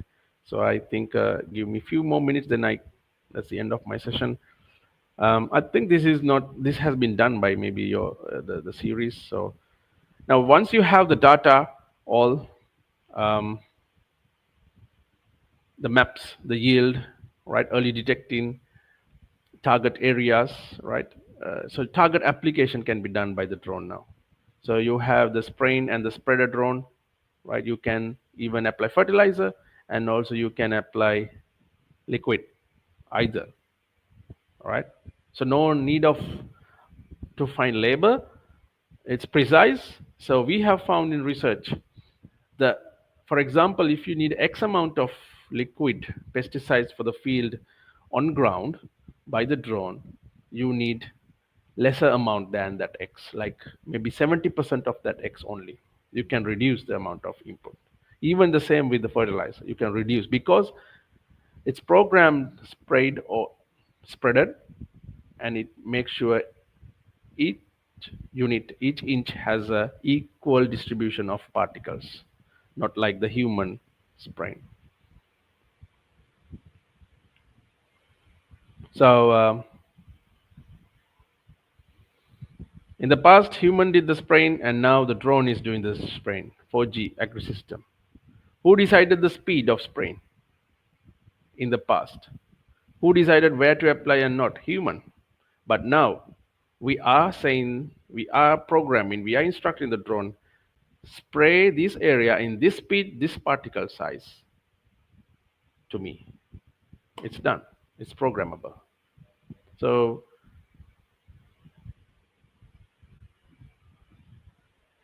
yeah. Right. So I think I will end from there because these are some other slides I have been using for. I think I did that for you. All right. So where do we go from here now? So my suggestion is the drone satellites or the 4G systems are really cool and powerful tools. So we need to link those devices into our business operations and calibrate it and deploy them. And technology suppliers, they should also support by giving more open source platforms, data sharing ecosystem, because you understood the multispectral data is needed for real target application in from the drone, sprayer drone. This data need to be shared, right? So sometimes the cost for these technologies may be limited by some softwares and some technologies. So it's good to go open source and have a data sharing ecosystem. And so all agronomists, computer scientists, ecologists, precision agriculturists, we all have to work together. This is not a one role game, not a one expert, because I believe ecosystem or the agriculture system is multidisciplinary. The plant doesn't know that I am agriculture, but the plant itself has the chemistry inside it, has the physics inside it. So all the science expertise, right, professionals, we all have to get together and be develop, make this technology available. Policy frameworks should come in, encouraging more precision technologies in the farm field and avoid excess application. And we should not forget our growers, the farmers. Remember, they are not the end users. They should be in the policy development calibration protocols, as I showed the photo of the team where here, the farmer, he is a farmer in Sri Lanka. So we are working with them, right? We are trying to meet their needs to make their lifestyle easier. And I am sure Dr. Femi's vision is the same there. So I think the conference or the session organized today is also meeting to make the agriculture better. So thank you, and that's the end of my talk. And I think we can discuss any of your concerns or clarifications. Yeah. Okay, thank you so much, Dr. Suranta. It's an excellent presentation. Thank Uh, you. I believe participants or audience have really gained a lot from what you said.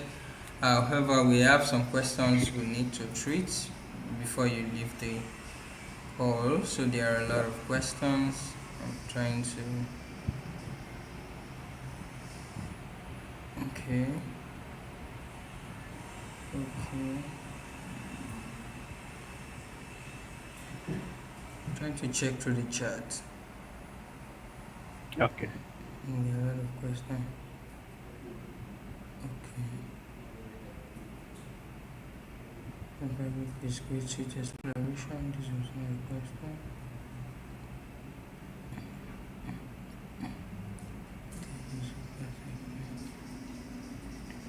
The lecture slide.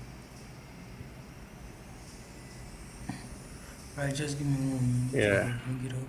I think I also can see some of the questions, but it's all right, Joseph. You can. What are they? Okay.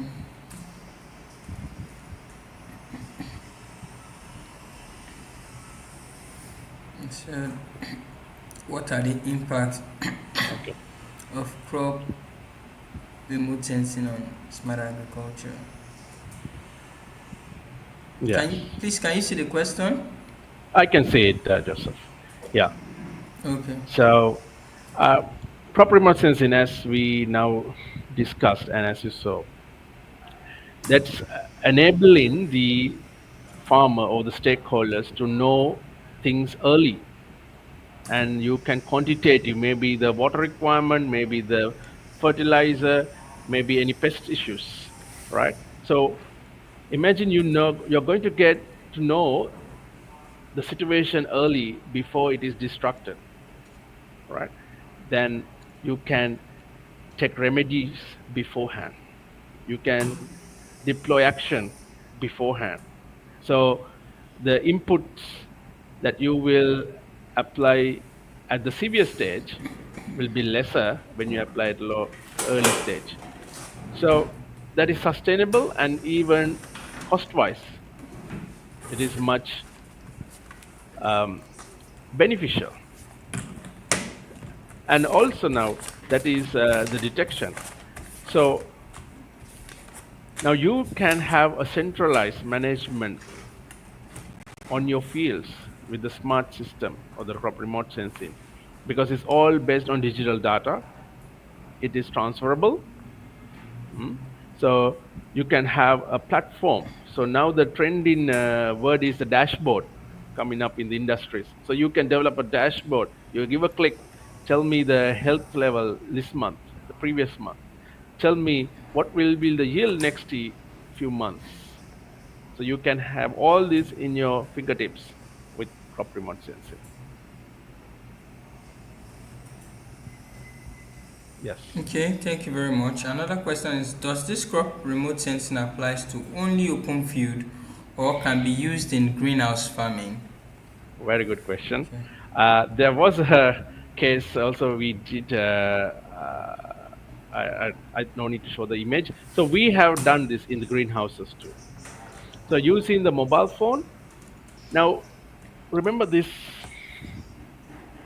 the the important part of this whole tool is not the propellers, not the motors, rotors. This the sensor.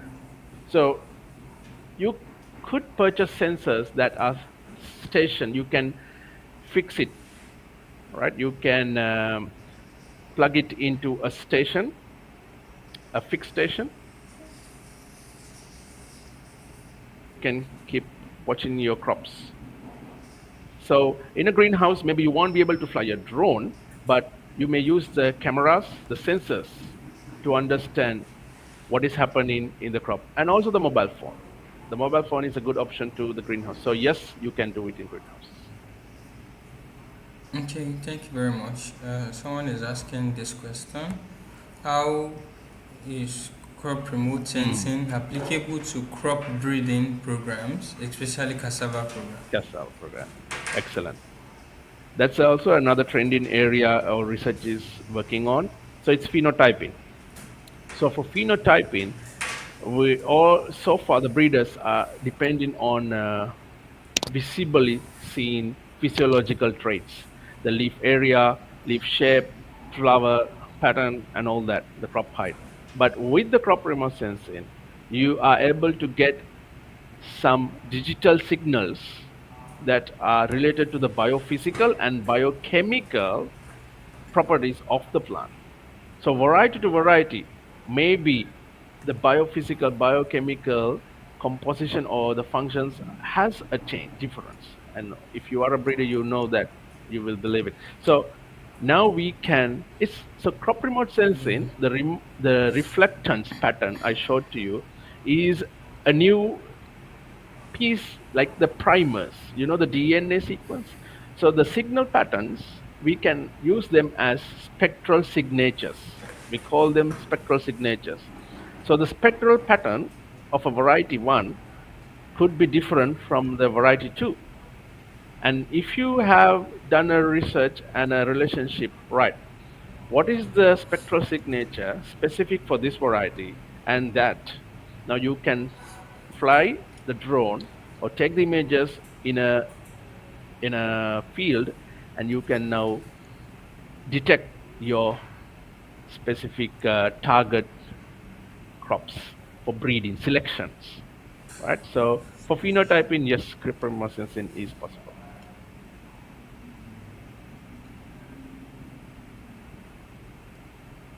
Yeah, and cassava is really easy because cassava has broad leaves, Okay, thank you. and yeah. Another question is, can this crop remote sensing be used for aquatic life, whether Yes, fishery or yes, streams productions? streams. Yes. Now, I'm not clear with this question. Is it aquatic? Is it really fish? Or now, when we talk about aquatic life, we are also concerned about the habitat, the aquatic plants, the ecosystem. Now, There is a possibility now. If it is plants, the ecosystem, you could use the crop remote sensing because you can use the signals coming out of the crops to understand the diversity in the aquatic ecosystem. Mm-hmm. And also Yes. now there are algae, they are able to do photosynthesis.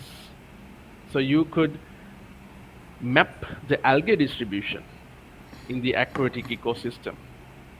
All right. So with the crop remote sensing techniques. And the thermal is another way if you're really looking into the fish, maybe, but not in the deep layers, closer to the surface or quite below the water layer.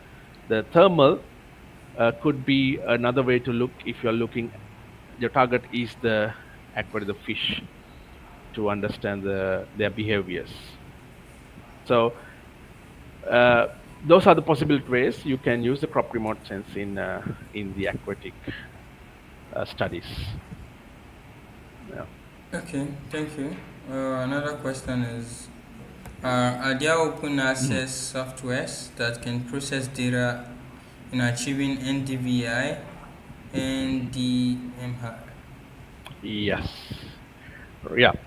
So yes, there are. So I'm not sure is Mohammed is particularly asking about drone or satellite. If satellite, there are plenty of platforms. You can derive these indices: a normalized difference vegetation index and normalized difference moisture index. So yes, there are. And I showed a map of moisture index, and that was from open source software. So please, I don't want to name in the common platform specific names. Please Google what are the open source platforms, and you can get plenty of suggestions, or type in Chat GPT. Or else, if it is drone, if you have the raw data, there are open source softwares that you can process them to get these indices. Yes, there are.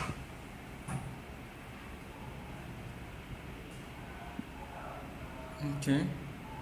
Yep. Another question is, can remote sensing be used as early detection against crop pests? Yeah. I think we should. Yeah, good question. Yes, pest. Now, maybe LEU is maybe trying to figure out the insects, I guess, because pest you have weeds and a lot of fungus is also pest. Now, the study I showed, the Phytophthora root rot, the root rot disease is also it's a fungal attack. And you saw how we developed the crop remote sensing technology to detect it early. Now, if it is insects, you might not be able to directly quantify the insect number or the insect's body. You maybe not be able to Yeah. see that because that is inside the leaf or inside the trunk. But maybe the crop health, the environment data, the soil moisture you take might be possible to develop a relationship to the population of the insects that in the field. So what you could do is, if it is regarding insects, you could check the signal of the field that is having high insect impact, the low and healthy, and you could manually count with the experts and relate this count into the crop data, the remote sense data, and that could be used indirectly to assess the insect population and as also a early Okay. warning system. Yeah. Alright, thank you very much.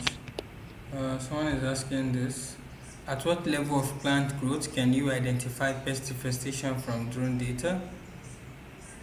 I don't know if you have anything to say Yeah, to this. that's that's a very broad question. Good question by the. Now, again, the answer I would suggest, it depends on the economical damage stage of that pest. Now, at what level of yeah, so plant growth, there is vegetation and reproductive and all that. So certain pests are okay with the vegetative phase, and certain pests are very harmful at the reproductive phase.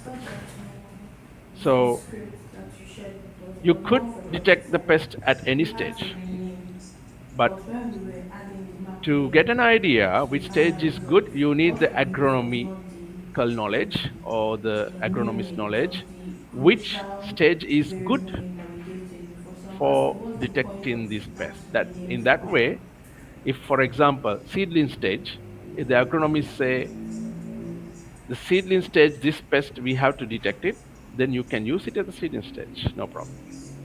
If you want to detect it at a mature stage where the plant has grown, then yes, you can do it. The point here, what we have to understand is how much accurate you can detect it. That may influence by the growth stage. Now, I do not have an answer because at the moment ready answer, because pests incidents, pest interactions are changing crop to crop, Okay. and it So, is but when we want totally to add different. this to the mark layer, So we you, don't need the to best way is manually do a small trial, do a rename small trial, it. Okay, and okay. get these numbers with you, and you are ready to go. Yeah, Okay, thank you. Someone yeah. is asking how accurate is Okay, so the I also data have collected another through the question. digital defenders? My mark, let me Yes. share mine So now. the digital defenders, the satellite, the drone, the mobile phones, the data you get So is my digital my and mark has quantitative. The accuracy in my case mark has to be has checked both with a for known this area. ground truth This data. area is For supposed to be example, important, but it shows I will this as tell a how we did the quantitative yield value. prediction before So flowering. if I toggle off So ND, so this is you take the ND data, here. It shows this place as water. we If took I it at the toggle booting it off, stage, ND here also shows this and place as that is before vegetation. flowering. Now we still cannot confirm how accurate it is unless Okay, we match that data with real yield data. okay. So we went to the field, harvested the yield, and match it with the drone data. And that way you could understand how accurate your data is. So most of the time, it becomes really accurate, and it changes So how? Okay. from ecosystem to ecosystem. And that's what I said, because each field has different plant densities. Agriculture is highly So complex, what isn't it? threshold Each do I farmer need produces to different use to like detect? varieties, so you may have to test it. If you have tested it for one variety, that is fine. Maybe you have to test it to the next another variety and just get the number. Maybe it is 80 or maybe 90% accuracy. Then you are ready to go. Yeah. Okay, another question. So I'm just trying to. Our time is fast spent, so I'm skipping. Been,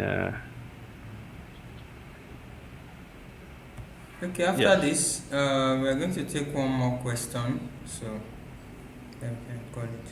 Yeah. Well, this is a Call it very a day. interesting question and easy. So, how crop must distinguish between aridity and top crop canopies, such as rice and maize that appears dry and yellowish at maturity? Not issue. Not issue. So, um, the canopy dryness or the color variation could be, so if you have dry canopies with the green, you can remove it. So that is a analytical process. You can remove it, right? So, but if you Me? have still the green and Okay. you have to remove the understory, you can still remove it with other techniques. So crop removal sensing techniques are available to distinguish with the top crop canopies and lower understories. So that is fine. Okay, this person is asking how can the Good accuracy of question. crop yield estimation using remote sensing be Yeah, improved? Salishu is a good question. Whoever Salishu Haladu. So yes, now I've been showing you the signal reflecting out of the crop. That is one data set, right? Or one source. say, the crop. And we all know the crop behavior is interrelated with a lot of environment factors. So this could be improved with adding air temperature, RH, and maybe elevation data, things like that. So if you can explain your data set with more factors, independent factors, uh, I won't suggest um, any ground factors, maybe like the moisture of the soil. Now, if you have to measure the moisture manually, then it is going to uh, it is a drawback to your model because you can't run the model until you have the moisture number. But IoT can help you. You have IoT system, you have the moisture, feed it into the model, and you can improve yield estimation. Okay, thank you very much. Thank you. I think I want to touch one more question before we call it a day. Because I said Okay. after this section, but I think it's please permit me. Okay. All right. So this person said, how does the how does the data captured drone able to organize the data? It's captured in layers, readable or usable by the spraying drone. Also, Yeah. how is the data transferred to the spraying drone for execution? I think it's trying Yeah. to ask that the data collected through the drone. So how do you import it into or Yeah. help the sprayer drone understand it to be able to execute the task? Yeah.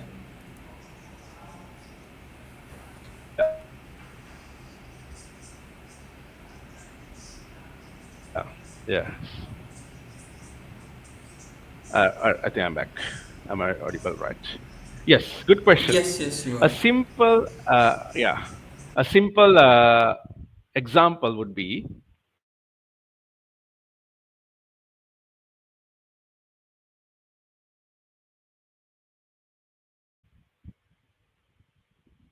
okay, I'm back. Sorry for the connection. So, Imaka, so if you have used, am I audible? Yes, you are. You are audible. All I right. can hear you So clearly. if you have used the Agras, at least the T10 or T20 above, there is an option, um, you can get the RGB map first, and then transfer it to the software available and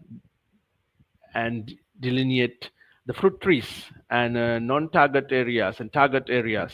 You can delineate them, and that is the very first start and the very first application of interconnecting these two into the spraying system. And you can get the route mission based a 3D image you generated using a mapping drone.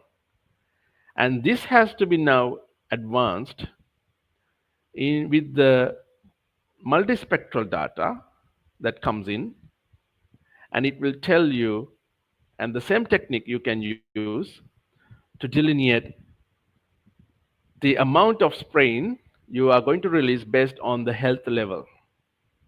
So that's a quick answer I can give to you. So the technology is there, available in the systems. So you have to crack it in, because that is the next step of this all precision ag trend, and that will be available interconnecting both in an easy way. The best way now is you could process the data, feed it into the drone data controller as a shapefile or a KML, or and then tell tell the drone spray this amount to this region in different rates.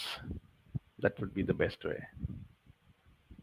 So at the moment, it is not there's a real time, I know, but there are a lot of limitation in the softwares in the control. You can get this map real time.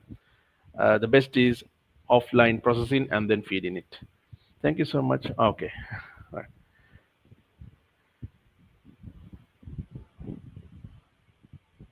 I think I can't hear. All right, Yes, now I'm thank you good. so much for your time. It's really an insightful time with you. You really did justice to it, and explaining in Thank you. details the relationship between remote sensing and agriculture with Yeah, yeah, examples from satellite imagery, drone data, and yeah. yeah, it's very, very much practical. I love the approach, and you also added Thank you. more like the field experience videos. Yeah, from you. Yeah, really doing great for yourself. Yeah, Thank you very much yeah, for honoring our invitation. Yes, I just want to ask: do you have like a word of encouragement or like a parting words to give to our audience or participants yeah, observing this program presently? Maybe just to share from you. yeah, yeah, yeah. Yes, thank you. Yep. Okay, Thank you you, can go Joseph. ahead. Yes, I would say first, trust your passion. That's what I want to say. Trust your passion.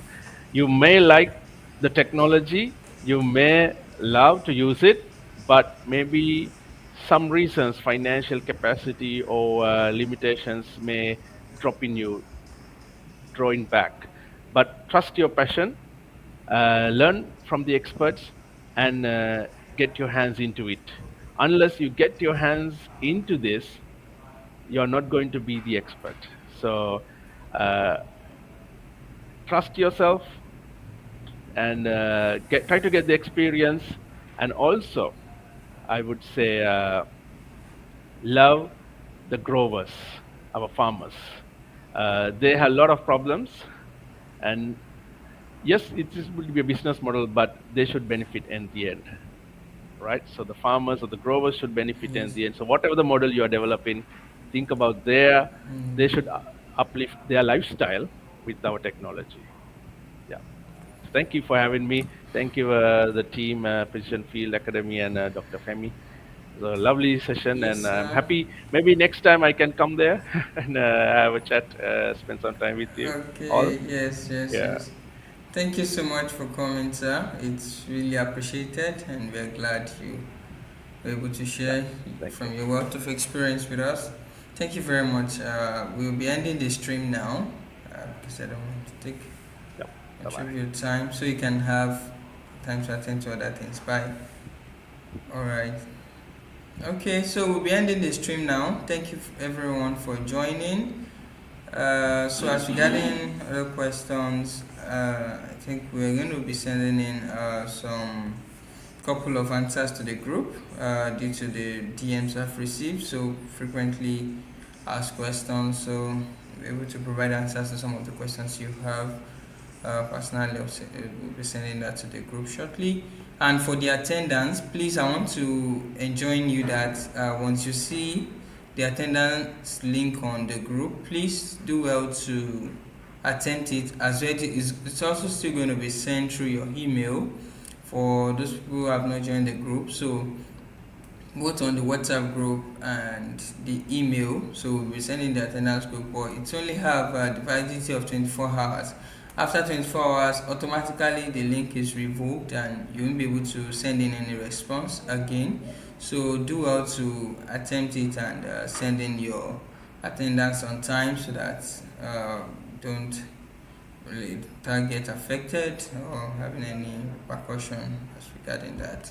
So also we are in the second week already. So for independent learning, so we're going to be doing for this week some drone deploy courses. That's is from zero to hero, certified pilot, certified analyst. So you're going to be going through those courses. I've already sent the link to the group as well. So and it will still be communicated via the email for those who have not been able to join the group, so they can have access to that link. So there are two courses, like I mentioned, from the drone deployer and the uh, AI in agriculture. That's artificial intelligence in agriculture. So there's a course on Udemy. So when you click on it, there are various courses there, but you're going to select AI in agriculture specifically. So that's what you are supposed to do for this week. So you really need to get on it as soon as possible because there are more other courses.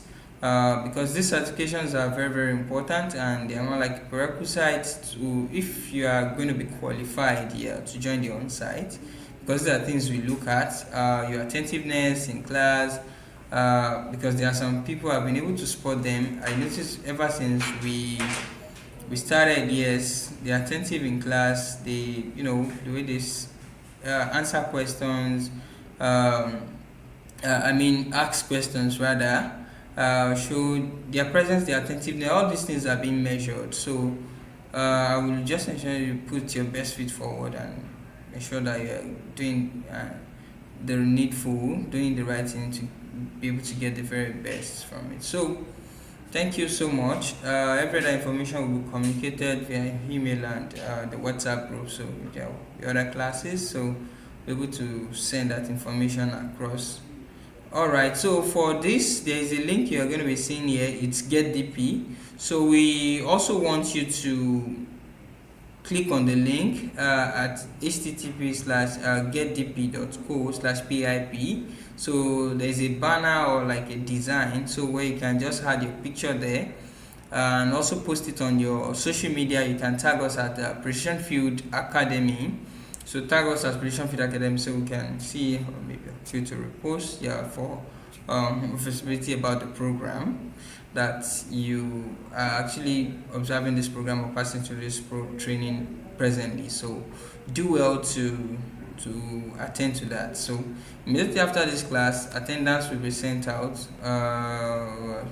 So do well to please attend to it before uh, the link is revoked to stop accepting responses. All right, thank you very much, everyone. Do have a good evening. All right, bye for now. So.